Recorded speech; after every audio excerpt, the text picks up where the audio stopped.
Да стигнете до извода, че в продължение на 12 години Една случка имахме, влязохме в асансьора и един от групата на Възраждане влезе след нас, започна да вика престъпници. Вашия водач е измамник, лъжец, а може би дори и убиец. Мен това ме притесни, преместих се на друго място. Той тръгна след мен. Ма чакай сега, ти за Народно събрание. Те искаха да ни прекършат, да ни изхвърлят по всевъзможен начин от Народното събрание.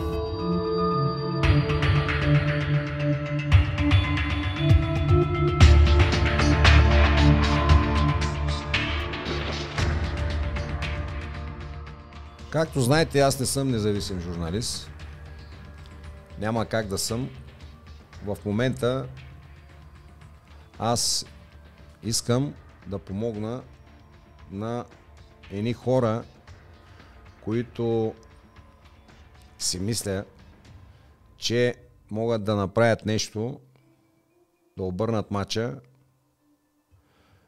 в полза на народа, да се спре геноцида към нашите деца, към нас, изобщо към всички българи, със здравна система, образователна система, икономика и откъдето да го погледнем, работа не е катастрофална, е катастрофирала, но аз си мисля, че имаме някакъв шанс, след като се появи Ивелин Михайлов и неговата група и партия Величие, организация да кажем.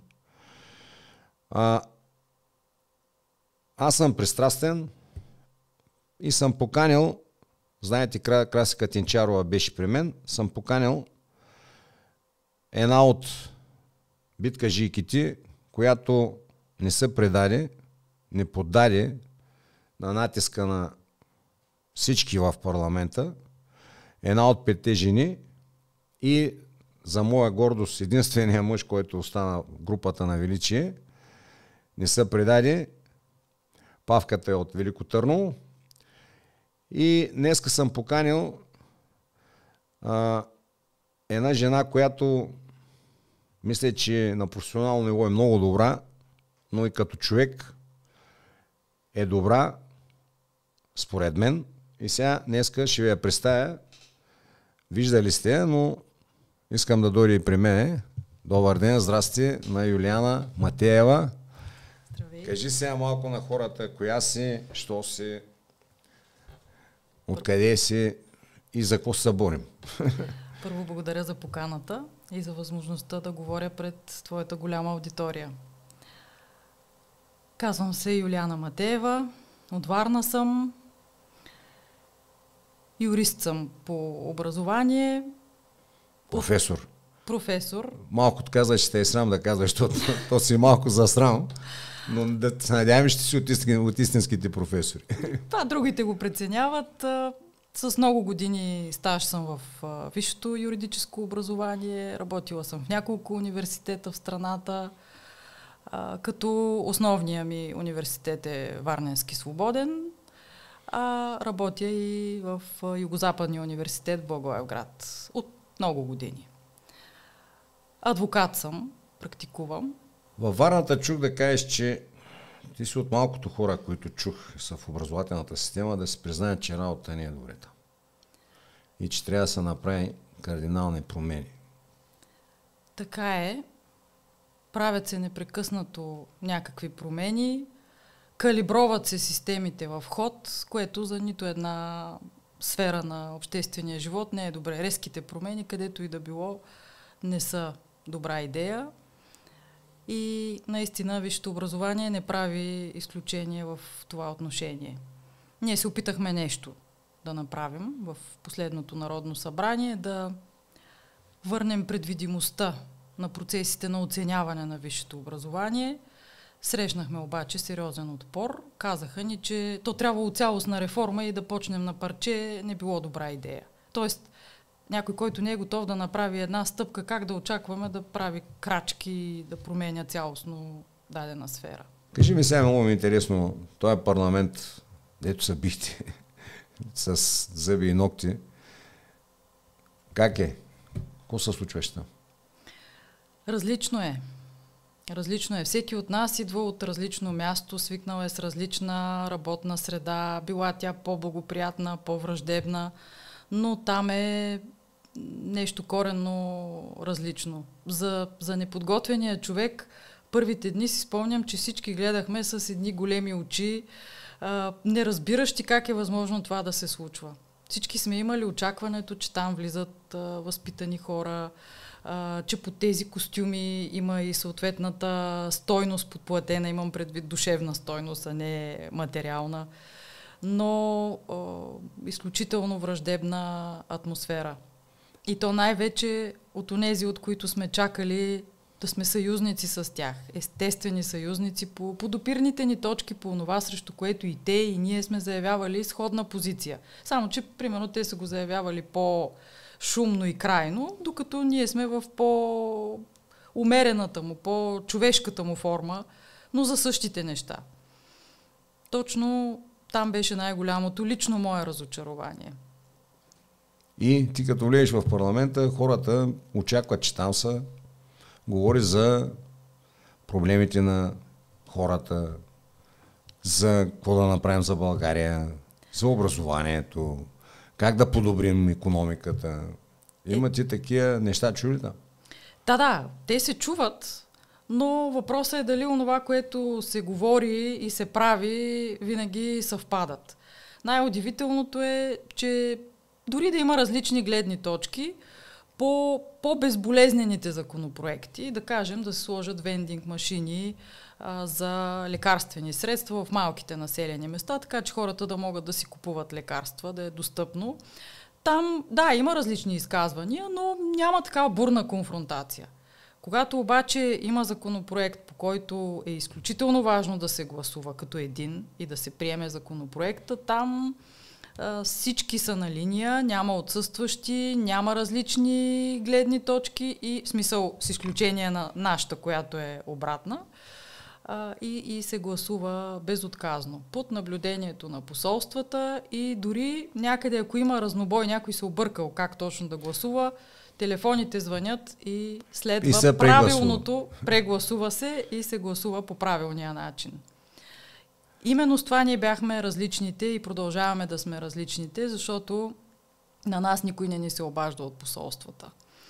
Имаше едни, на които им звъняха да ги поздравят за определена наша позиция от посолствата, госпожа Василева, но ние направихме очистителна операция и вече няма как да ни се обадят от такова място. Добре, толкова ли, как да се изразя, няма ли българско посолствата, какво толкова казват тези посолства? Казват това, което всяко едно нормално посолство казва, това, което защитава позицията на неговата страна. Добре, защо не защитават? Нали са българския парламент? Защо не това, защитават българското? Това е и нашата болка.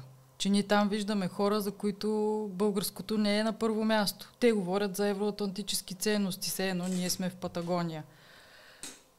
И ние искаме онова, за което... Аз примерно, значи, аз не знам, ти можеш да ми дадеш някакво определение? Не, но знам, че начина по който нещо гласуват... много голяма работа. Да, начина по който евроатлантически ценности, аз не го знам точно какво е. Аз си представям тези гей паради, аз той да разбирам, евроатлантически ценности, защото те на тях най-много наблягат. На опростачването на нацията, на там смяна на пола, Истанбулски конвенции. Аз позначи евроатлантически ценности. Аз той си представям сега. Да, най-енигматичното понятие са тези евроатлантически ценности, но като гледам кои хора застават за тях, не искам да стоя за тези евроатлантически ценности. Убедена съм, че трябва да имаме възможност да устояваме собствена национална позиция. Не децата ни да си даряват паричките за цветя на първи учебен ден и да отиват без цветя, защото в училище има кампания да се събират за еди кое си болно детенце, понеже държава няма и здравеопазване няма, а в същото време ние да изсипваме милиони за военизиране на чужда държава. Да даряваме реакторите си, защото на цената, на която ги продаваме, ние на практика ги даряваме, А после, в бъдещ момент, ако се наложи да изграждаме атомна електроцентрала, да трябва да ги купим на 10-торно по-висока цена. Ето това не искам за нашия парламент. Ние да сме слугинаж. Този слугинаж го гледаме от 35 години. Тези хора там вътре са професионалисти, те са професионални политици. Ние сме аматьори. Но идеята ни е, че аматьорите могат с отстояване на нашия интерес да постигнат по-добро за българския народ, отколкото професионалните политици. Аз затова харесвам и се надявам да не станете професионални политици. И аз се надявам. Защото те не са политици, те са крадци и хайдути. Айдуци, не хайдути, да не виждам хайдутите. Айдуци. Значи, Тошко Африкански, айде тук, Тошко Йорданов, да кажем, нали, там вече, той страшен политик стана и той се разучи за няколко години и говореше за вас, че нали сте аматьори. Ви сега аз ви подкрепям заради това, защото не искам да сте като те политици, професионални. Аз нищо политическо не виждам в тях. Нищо. Ако това е политиката, аз съм твърдо против. Значи аз искам човеци. Дипломат е едно. Да отидеш там, да говориш с чуждите държави. Но тук като отиде, то затова се казва народен избранник. Така значи ние сме избрали за да сте от народа. А не като отидат полковника с купи костюми и да забрави, че тук беше скъсаните царули. Тук на твоето място беше и обяснява, сега казва, че даже не му е познава. Нали?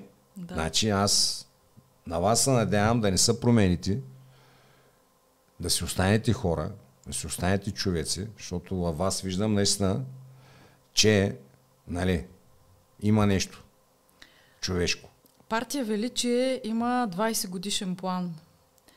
И това не означава, че ние ще чакаме някакви резултати след 20 години, а стъпка по стъпка се очаква от нас и сме го заявили пред хората и ще действаме за изпълнение на този план да подобрим най-напред икономически страната с развитие на регионите, на туризма, постепенно здравеопазване и образование, защото някаква икономика трябва да генерира приходи, за да може да се вложат в образование и здравеопазване. Аз ще кажа, коя икономика ще генерира приходи?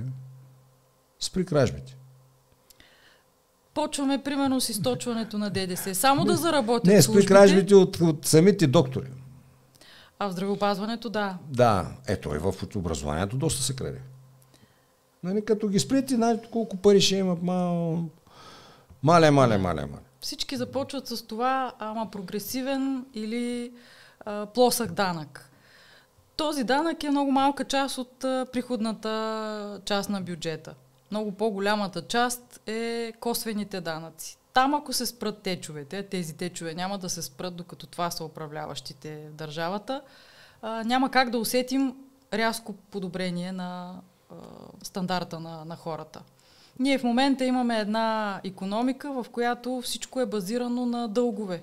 Теглим дълг след дълг, изкуствено се качват заплатите, защото държавния сектор са гласоподаватели за определена партия и това нещо ни поддържа на един финансов балон, който дългова спирала или както искате го наречете, която в един момент къде ще ни изведе? Фалит?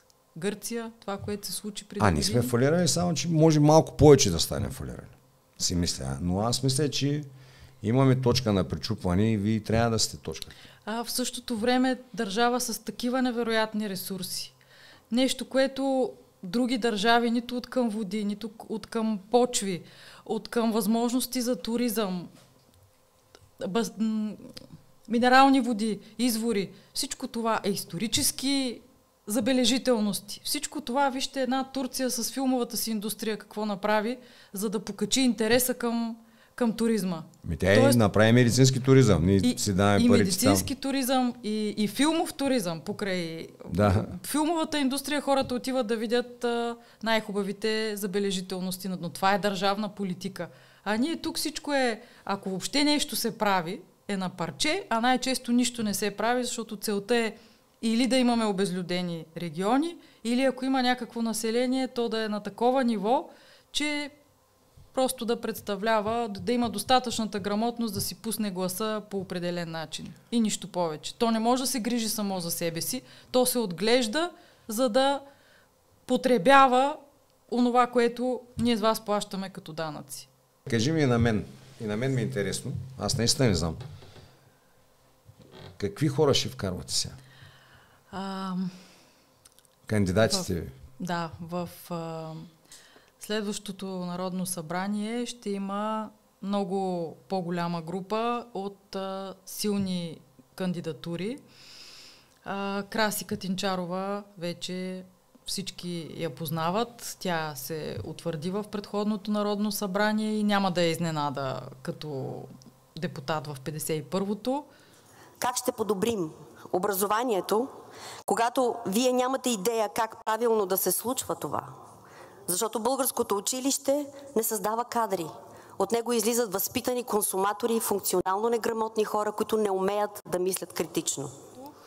Господин Михайлов вече с нас. Той ще бъде председател на парламентарната група. Това е човек-визионер, зад когото не е трудно да застанеш и да го последваш, да го подпомогнеш в това, което иска да направи. Човек с изключителна перспектива за развитието на страната и с невероятни организаторски умения. Той трябва да бъде водача на партията вътре в парламента. Наред с това, господин Павлин Петров от листата в Търново, също човек вече с парламентарен опит, финансист, с много сериозни икономически познания. Новото лице от финансовата сфера, госпожа Мария Илиева. Тя е била на много ключови ръководни позиции в финансови институции. Гледах я харесвам. Изключителна дама с присъствие, с познания, с сериозна експертиза. Да, и много умни работи. Много добро попълнение говори към екипа ще бъде. Госпожа Лариса Савова, която беше в досегашния парламент. Мъже има ли? Освен Павката. Да, ще има. Че аз ме притесняват. Там тествахте ли този път? Проверихте ли? В смисъл така, проверени ли са в боя? На нека тест рейнджери и полковници, Ние сме вече знаем какво се прави в такива случаи и няма проблем с това. Дай да не стигаме до там. Да не стигаме до там, да. Това е в кръга на шегата. Господин Григор Здравков към мъжката част на населението. Той е известен с българска легия антимафия. Подчертано внимание искам да обърна на господин Цветан Панайотов, който е водач на листата в Добрич и във Варна е на второ място в нашата листа. Това е човек с цял един живот прекаран в службите за сигурност. Беше директор на териториалната дирекция на ДАНС във Варна, в централата на ДАНС. Изобщо той изключително добре познава процесите отвътре. И като човек му се видя, защото мога да ги познаеш, но да не си добър човек. Трябва да си човечен. Трябва да търсим човеци. Така е. Нищо не струват професионалните качества, ако хора нямат. Във всяка една сфера. Не, те могат да се обърнат на обратно. Както сега те ги ползват. Точно така. Има и добри там, ама против народа го правят. Хубавото в целия този екип е, че всеки от нас е работил в различна сфера и професионалните му изяви, експертизата му са били извън парламента. Според мен е безумие някой да има за първо работно място Народното събрание или да прекара целия си трудов път в Народното събрание. Има такива там. Има такива, да. Има такива. Това е институционализиране. Това за мен е извън нормата. Те губят връзка с реалността. Не може човек, който се храни в депутатския стол, пътува с колите на НСО, той забравя как изглежда градския транспорт, забравя как изглеждат заведенията, какви са цените в тези заведения, какви са цените на хотелските услуги, ама като не си ги плащаш, като не ти ги плаща някой друг, а си ги плащаш. Не ходи нормална болница. Не ходиш по асфалта. Да. Това трябва да си има някакъв лимит. За всяка една длъжност в държавата, която е свързана с отговорност и с организация. Например, при нас във висшето образование човек може да бъде ректор, декан на факултет, ръководител на катедра, 2 мандата толкова. А пожизнени депутати. Нали ти трябва да на училищата са пожизнени. Същата работа, да, точно така. Те са ни сменяли. Точно така. С бастоните ходят, но да, това също трябва да се промени. Това институционализиране не е нормално. Човек трябва да бъде известно време в парламента, след което да се върне обратно в професионалната си сфера, може после пак да отиде в парламента, но трябва свеж въздух да идва отвън. И не, малко да се отрезвява. Точно така. Да вижда точно така, живота. Да слиза по стълбата малко надолу, преди да се изкачи отгоре. Да. Много хора са в висините и са забравили как живеят обикновените хора като нас. Може би ми се иска да разкажа какво се случи с някои от представителите на така наречената опозиция. Какво им беше възложено от ден първи да ни причиняват. От първия ни ден, когато бяхме 13-те в по-широкия формат на парламентарната група на Величие, те бяха инсталирани до нас, включително чисто географски, на тази част от залата, в която беше разположена нашата група, с поръчението да викат, да се присмиват, да подхвърлят обиди, да клеветят, защото това да ни наричат престъпници, сектанти, ОПГ, това са откровени клевети. И на нас, да. Освен да стигнете до извода, че в продължение на 12 години... Ще ви помоля, не влизайте в диалог с залата. Не е това целта на вашата реплика. И рехабилитаторски практики да могат да сключват договори с Националната здравноосигурителна каса. Така, че гражданите... Аз не знам защо е нужно това подвикване от залата. Някой периодично се обажда. Грозно е господин Златанов, ако го правите вие. Да, точно вие. Просто не ви прави чест. Продължете. И това в началото касаеше всичките 13 човека. Даже са налитали на бой на някои да ги предизвикат. Примерно на Дарин Георгиев му налитаха да го предизвикат на бой. Първите 3 седмици атаките бяха спрямо всички ни. Когато се отделихме обаче, изведнъж онази част им стана по-приятна от нашата част. И атаките продължиха само спрямо останалите, т.е. 5 жени, плюс които сме от автентичното Величие. Да. Някак си се посъюзиха с останките, които отхвърлихме от групата. Говорят си с тях дружелюбно и така. Една случка имахме, влязохме в асансьора на Народното събрание, за да слезем долу да се нахраним за обяд. И един от групата на Възраждане влезе след нас, започна да вика престъпници, сектанти, секта, вие сте секта, не искам децата ми да растат край такива като вас. Вашия водач е измамник, лъжец, а може би дори убиец.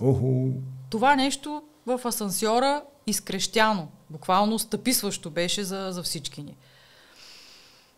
След което на 8 август, когато се чете доклада за комисията, с който приключи дейността на временната комисия, те от врагове пък се прегърнаха после. Полковника Дарини, Възраждане. Разбира се, срещу общия враг винаги. Нали? Това си историческа аксиома. Нали? Да. Срещу общия враг се прегръщат. А ние сме врага. Тогава те ни бяха наобиколили, така, застанали отстрани, викат ехидно, понеже нямаше камери, в тази част заседанието е закрито, нямаше камери, нямаше кой да слуша. И застанаха един до мен, защото съм в края на нашата редичка, и един до Краси Катинчарова. И застанаха така и ни гледат от упор. За да ни... Това в Народното събрание? В Народното събрание, в пленарна зала. Не е на отвънка някъде? Не, отвънка. Използваха това, че няма квестори, застанаха и ни гледат така. Мен това ме притесни, преместих се на друго място. Той тръгна след мен. Ма ти се притесняваш Народното събрание, да не си направи Няма нещо. квестори в залата. Там сме... Той квестора... Той квестора не може да ги пипа. Ма Само чакай сега, ако ние сме тръгнат... на футболен мач, бе. По-лошо. Ма чакай сега, ти за Народното събрание не За говориш. Народното събрание говоря, да. Квестора има право да го озапти само ако физически извърши Народният агресия спрямо представител. народния представител с имунитет. Интелигентен. Моля, да. Така. Пратен там да мисли Пратен за там нас. да мисли за нас, да.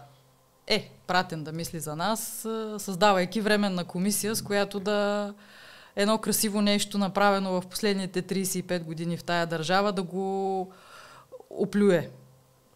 Ма преди го хвалил. Преди това го е хвалил, да. Здравейте, уважаеми сънародници! Намираме се в най-голямата туристическа забележителност в България, историческия парк, който се намира край село Неофитрилски, Варненско. Инициатора и създателя на това прекрасно начинание исторически парк Ивелин Михайлов, с който се познаваме, ще си говорим на ти. Да. Няма да говорим официално на вие и така нататък. Защо?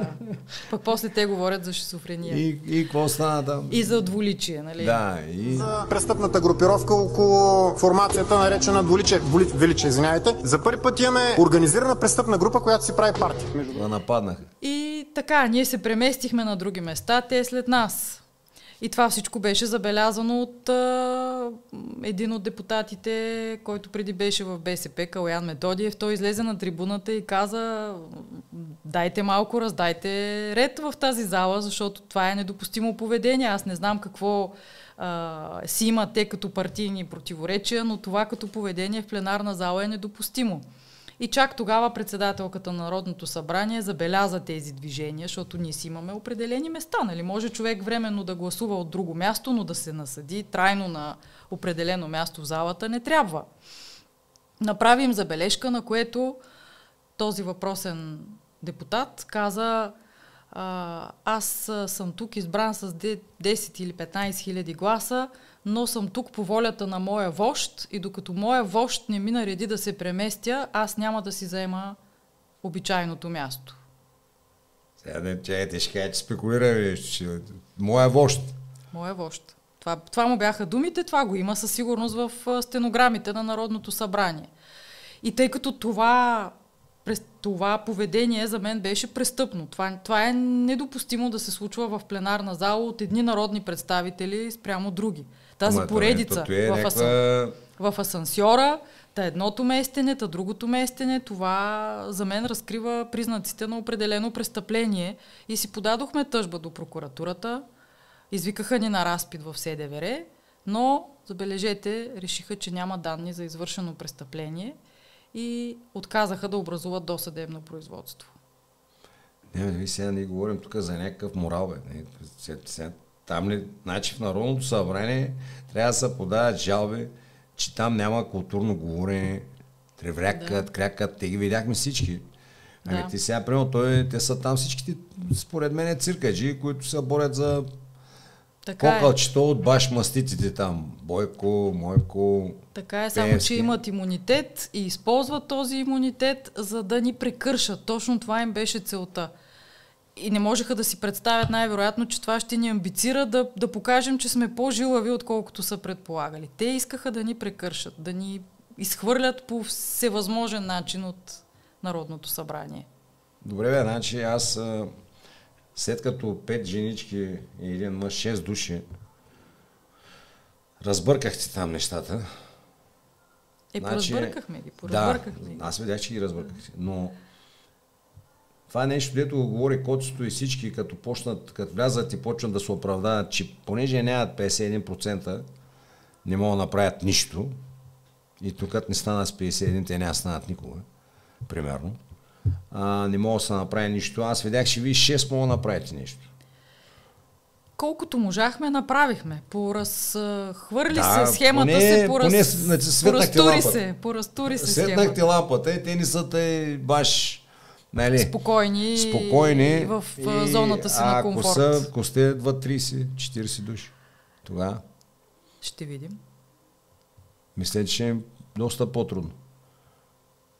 Няма да могат правят да подвикват. Ще бъдем фактор, който няма как да прескочат. Добре, те какво целяха с това викане? Освен да... Според мен сами да си излезем, да решим, че не е за нас, че всячески се опитваха да ни покажат, че не ни е там мястото. Възрожденците. Да, Само те. само те. Тошковците, те по-интелигентни, или? И те са и по-малко, не са толкова... Възраждане са като глутница. Да, И да. като джавне шефа и джавкат всичките. А Той за или мен той това отстрани. е изключително очудващо. Аз познавам Костадинов от много години, още откакто беше областен на ВМРО във Варна. Аз имам в библиотеката си негови книги, той има мои книги, които лично ми е подарявал аз на него. В смисъл, познаваме се, изведнъж Не те там познава. не ме познава, да, и насъсква глутницата. Буквално така се изразявам, защото наистина като такива се държат. Може ли, допустимо ли е в една такава, за мен, не като юрист, като гражданин, това е сграда, в която човек влиза като в храм, това е Народно събрание. Изведнъж да се чуе там репликата: седнете, господин Петков, защото провокирате колегите от Възраждане.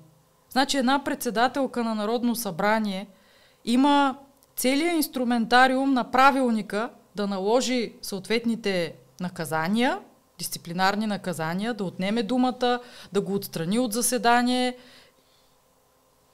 Нищо от това не се случи. Нито веднъж никой за такова безпрецедентно поведение в пленарна зала, никой не беше санкциониран. Ма той Коцето, вие се познавате от години. Да? И той не те позна. Не. Не. И той сега даже съжалява, че се познае Северин, защото той е престъпник. Да, нали? Ние сме двуличие. Да, двуличие, пък не се знае кое е двуличието. Добре. Те бяха най-голямото ми разочарование, аз съм гласувала преди за тях. Ами то значи, целият парламент е разочарован, след като се позволява това нещо да се случва там. При другите нямах изненада. Другите го очаквах. Затова казвам, че разочарованието ми беше от тях. Те не го направиха.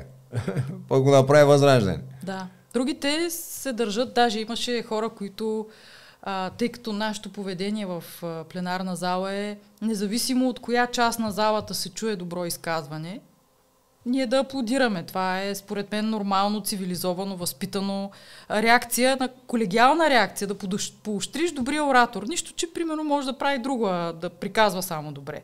Но въпреки всичко, за мен е въпрос на възпитание да аплодираме. И тях това ги очудва. Добре, има ли добри хора в този парламент? Разбира се, че има. Във всички партии, включително и в тези, за които казвам, има хора, с които може да се говори нормално. Сега друг е въпросът, че те се пазят, да не би някой да ги види, че говорят с нас. Да, значи проблема е лидерите. Да, не... да. Има... Тест за Възраждане беше, когато приехме забраната за ЛГБТ пропагандата и ние на другия ден предложихме административни наказания. Защото само една забрана, като лозунг, забранява се, нищо не означава, като няма някакви наказания, административни.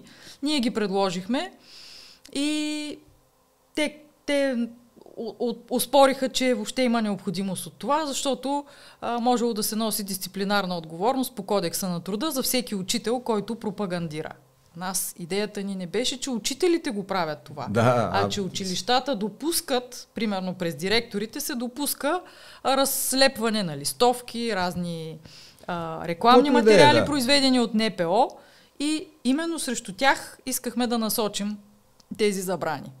Което говори за една странна демагогия от страна на Възраждане. Те от една страна казват, че искат да се забрани, а от друга страна нямало нужда от административни наказания. Добре, забрана без наказание, какъв е ефект? Никакъв. Никакъв. Да. И затова си мисля, че беше по-скоро един техен пиар ход преди изборите. Хем да има забрана, хем да не е скрепена с някакви санкционни последици при нарушаване, точно така, че иначе посолствата ще зазвънят по-сериозно. И така. Но е много странно. Когато две четения са в един и същи ден, е най-фрапантно да се види как може една и съща партия на първо четене на същия законопроект да гласува за, на второ четене да гласува против. Те размислили, някой път се объркват. Аз го гледах по междувременно, някой път се объркваме. Телефоните са зазвъняли в слушалките, които всички си носят в ушите, някой е казал другото.